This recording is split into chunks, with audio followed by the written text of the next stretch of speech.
प्रदेश के मथुरा से आया हूँ और ये सर मेरा सेकंड इंटरव्यू है सर।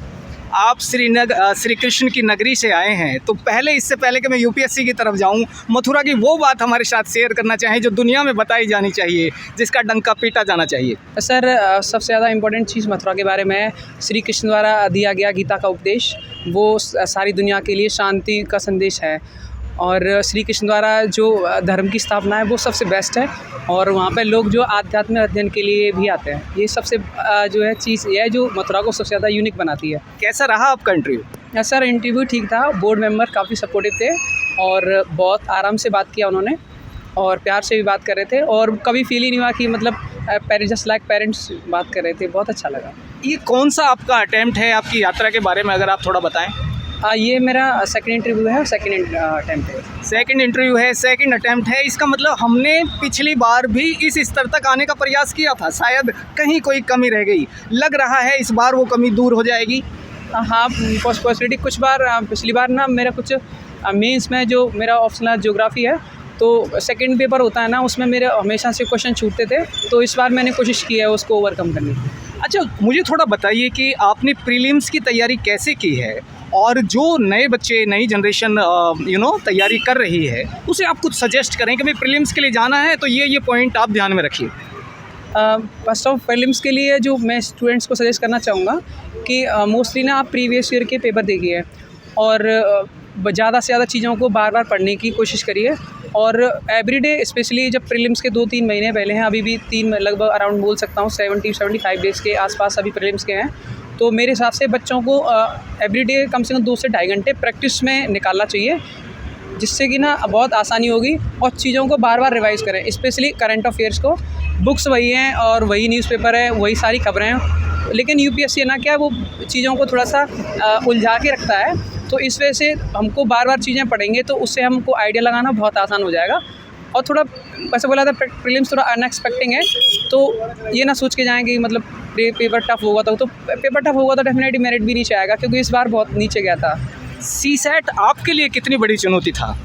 सीसेट मेरे लिए थोड़ा सा, मैं एक्चुअल में क्या ना मेरा बैकग्राउंड मैथमेटिक्स रहा है, बीएससी मैथ्स ऑनर्स में किया है मैंने, तो मुझको इतना थोड़ी दिक्कत नहीं हुई, लेकिन हाँ ये है कि पहले से कंपैरिजन में जैसे मैंने पिछला वाला अटेम्प्ट दिया था उससे काफ़ी टफ था इस बार पे सीसेट का और अच्छा। कितना अटेम्प्ट किया सीसेट में आपने?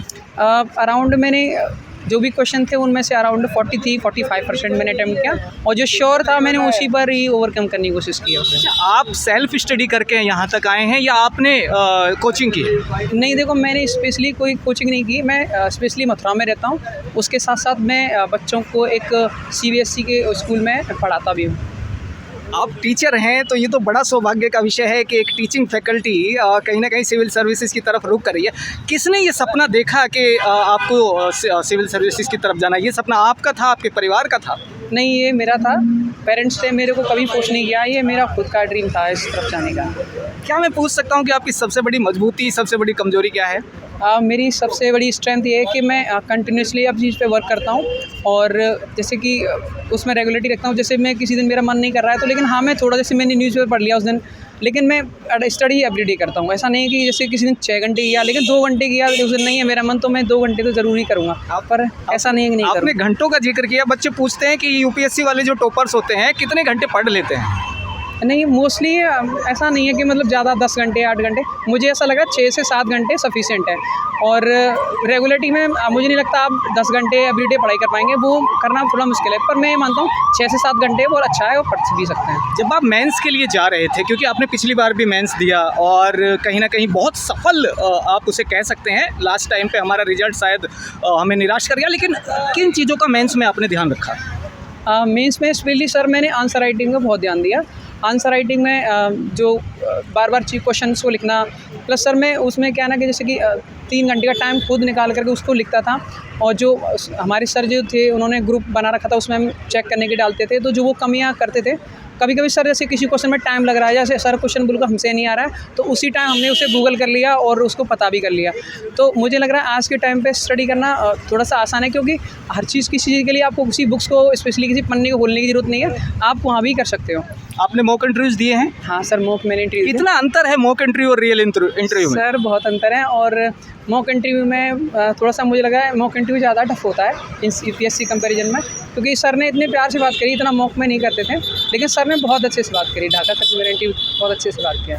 अच्छा, इंटरव्यू के लिए आपने ये ध्यान रखा होगा कि भाई ये चीज़ें हैं, इन्हें मैं करने वाला हूँ, इन्हें मैं बिल्कुल नहीं करूँगा, अगर आप पॉइंट आउट कर सकें। स्पेशली मैंने जो पॉजिटिव बात है उन पे बहुत किया, मेरे अपनी जो स्ट्रेंथ है उस पर ज़्यादा काम करने की कोशिश की,